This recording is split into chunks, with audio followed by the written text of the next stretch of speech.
He came back a hero. That's what everyone thought. Quiet, polite, always watching. No one asked where Damien Leroux had been, what he had done, or how many lives had ended by his hands.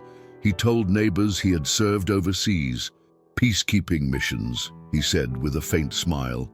But behind those calm eyes, something darker was waiting. When the truth finally came out, the entire town of Ashridge Falls was left speechless. How could someone so disciplined lose control like that? What happened? Inside that house wasn't a random outburst. It was a tactical execution, cold, calculated, and terrifying. Want to know what led to that final night? You're about to find out. Make sure to subscribe and smash the bell. This story is real, and it's going to make you question everything. Check now if you're subscribed, because this one hits different, and it's just getting started.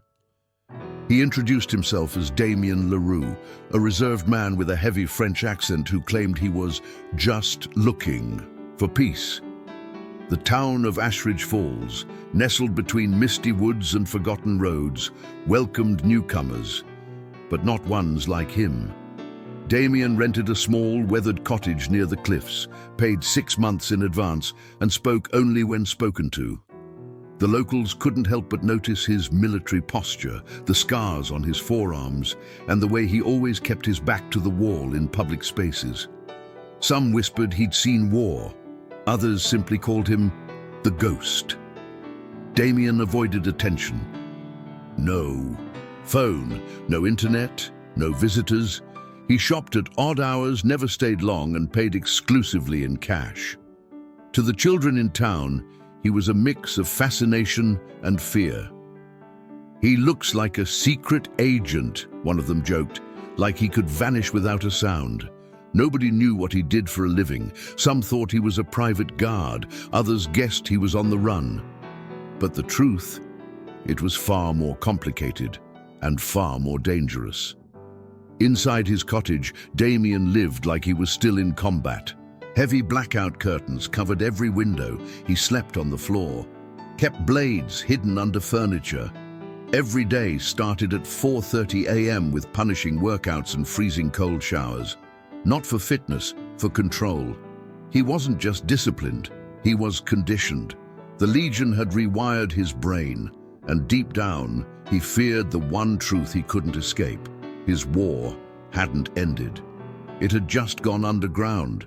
His first real interaction with the town came during a strange and unsettling moment. A stray dog was hit by a car just outside his gate. While neighbors rushed to call for help, Damien moved silently, examined the animal with clinical precision, and ended its suffering with a swift motion. No hesitation, no emotion, just pure efficiency. Some said he was being humane, but others couldn't shake the feeling that there was something off. The way he moved, the stillness in his eyes. It didn't feel like compassion.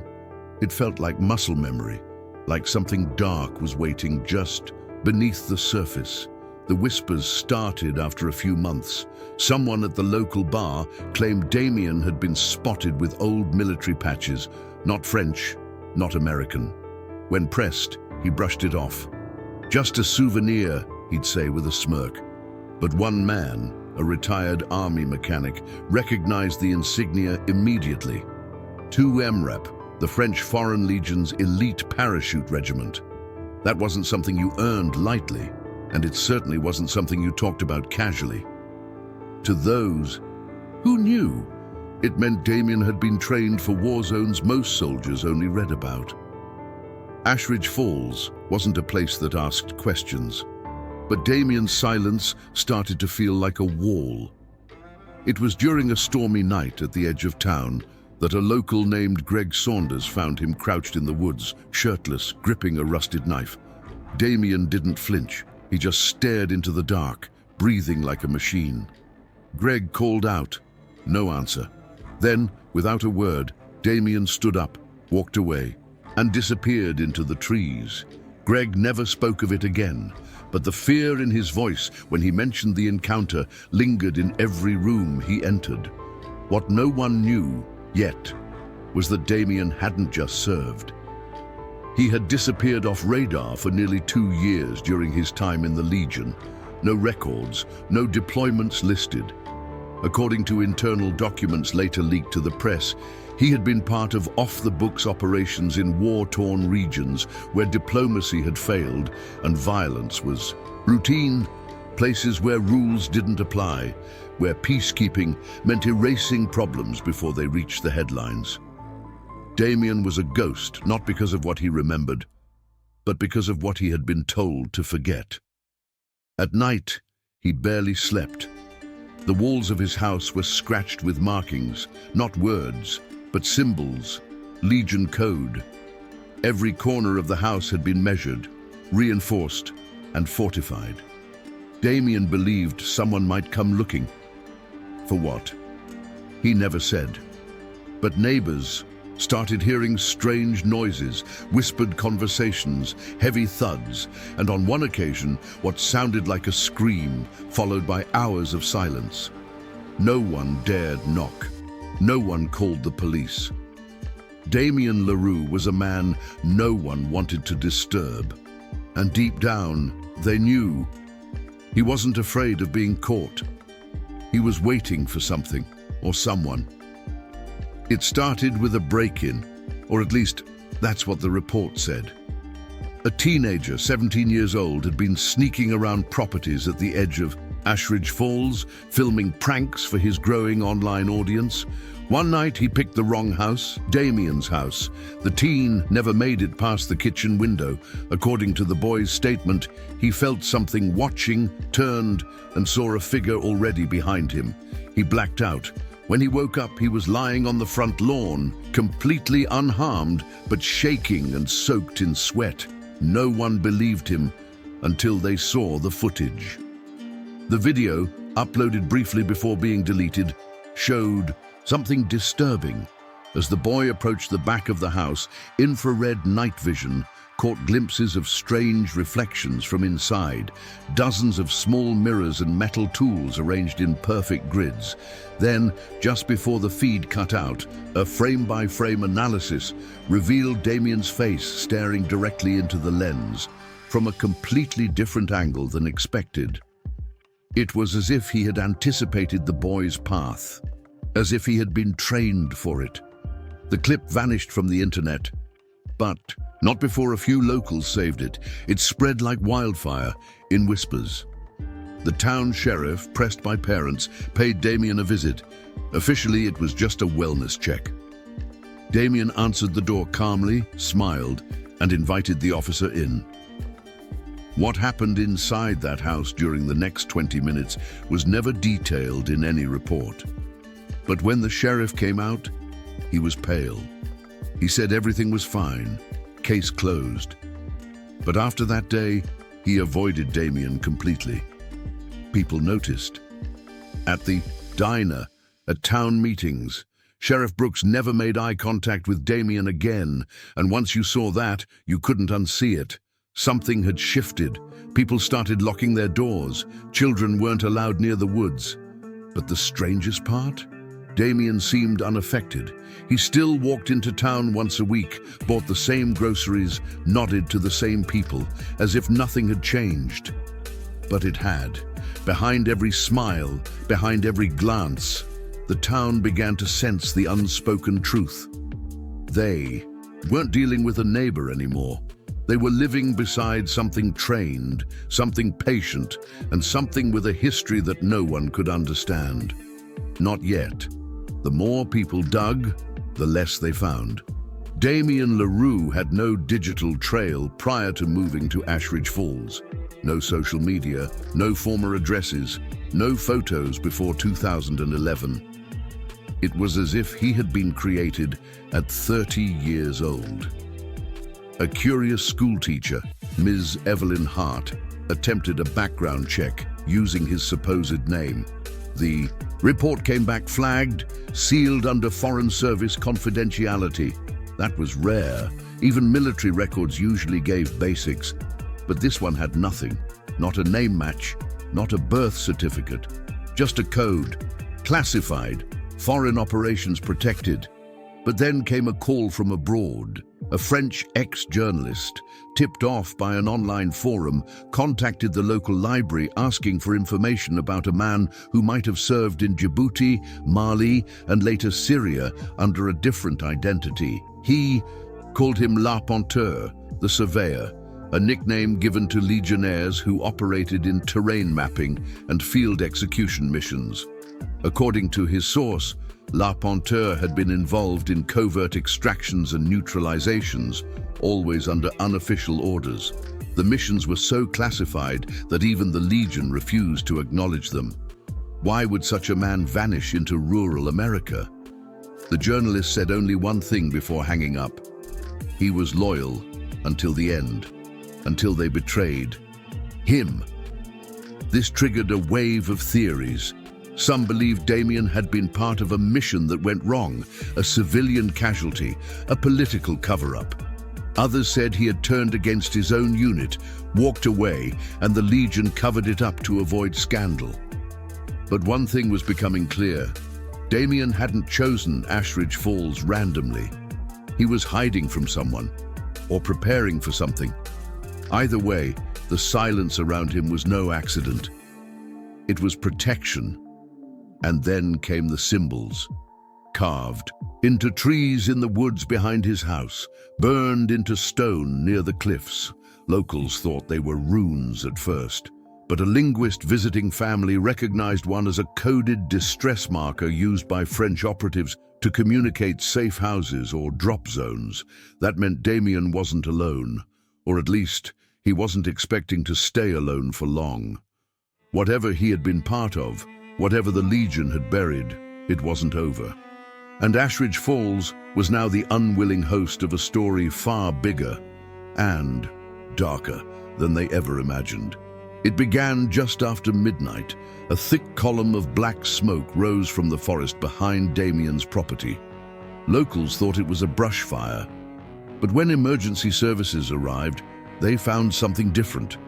A series of torched mannequins, dressed in military uniforms, positioned in combat stances. Each one had been wired with sensors, timers, and heat-triggered explosives, as if part of a battlefield simulation. The ground was scarred, the air thick with chemicals. Someone had turned the forest into a war zone, and standing at the center of it was Damien, shirtless, bloodied, and perfectly still. He didn't resist arrest. In fact, he said nothing at all. At the station, he was calm, composed, almost bored. The police searched his home. That's when they found it, the bunker beneath the floorboards. Inside were maps of the town, detailed surveillance logs, a list of every resident's schedule, and photographs taken through telescopic lenses. It wasn't just preparation, it was strategy. Damien had been tracking everyone, patterns, vulnerabilities, access points. The sheriff described it as a tactical assessment of the entire population, and no one could answer the most important question: why? Under interrogation, Damien finally spoke. "They're coming," he said, "and you're not ready." That was all. No names, no motives, just that chilling sentence repeated like a mantra. The media tried to get answers, but every request was denied. Within 48 hours, men in suits arrived from overseas. They took over the investigation. Files vanished. The case was reclassified. Damien was transferred to a facility for evaluation, and the official story released to the public was simple: mental breakdown, end of discussion. But it wasn't the end. That same week, power outages swept across Ashridge Falls. Animals disappeared. Locals reported figures moving silently in the woods at night. One child swore she saw a man with no face watching her through her bedroom window. People started moving away. Stores closed. And Damien? He was gone. No trial, no sentence, no grave. Just a name scratched out of every record. But the town remembers, because the night the forest burned, something changed. And whatever Damien had been preparing for may not have been stopped. 3 months later, the house was gone. Not just empty, erased. bulldozed, cleared and fenced off by order of Regional Hazard Control, a department no one had heard of before. Locals who tried to approach were met with warnings and surveillance drones. Even satellite images blurred out the location. Whatever Damien Leroux had left behind was considered dangerous, not just physically, but psychologically. A sealed file leaked to a journalist later described the area as a contaminated psychological zone, warning of exposure to unresolved operational trauma patterns. No one knew what that meant, and no one explained it. Some residents tried to piece things together. A former teacher moved away after claiming her home was broken into, but nothing was taken, just her books rearranged. A hunter found one of the carved Legion symbols etched into a rock, 30 miles from the town border. And the last recording from the old town CCTV system, before it was mysteriously wiped, showed a shadow passing in front of the library window at 4:17 a.m. No face, no figure, just movement. Some say it was Damien, others think it was someone else, someone he was waiting for. As years passed, Ashridge Falls shrank. Tourism stopped, schools closed, the woods grew thick and strange again. The new sheriff doesn't talk about the past. But if you ask the right people, late at night, they'll tell you the same thing. The town is under something. Not haunted, but marked. A place chosen for reasons no one understands. And when you walk past the fence where Damien's house used to be, you feel it. A silence that presses against your chest. Like a presence. Waiting, listening, measuring. So who was Damien Leroux? A soldier abandoned by the system, a man haunted by secrets we'll never understand, or something else entirely? A harbinger of something darker, something still coming? Maybe we'll never know. But if you live in a small town, and a man with scars and no past shows up asking for peace, look closer. And remember, some wars don't end. They just change address. If this story shook you, leave a like, share it, and subscribe with the bell on, because this is just one file from a world of truths no one dares to tell.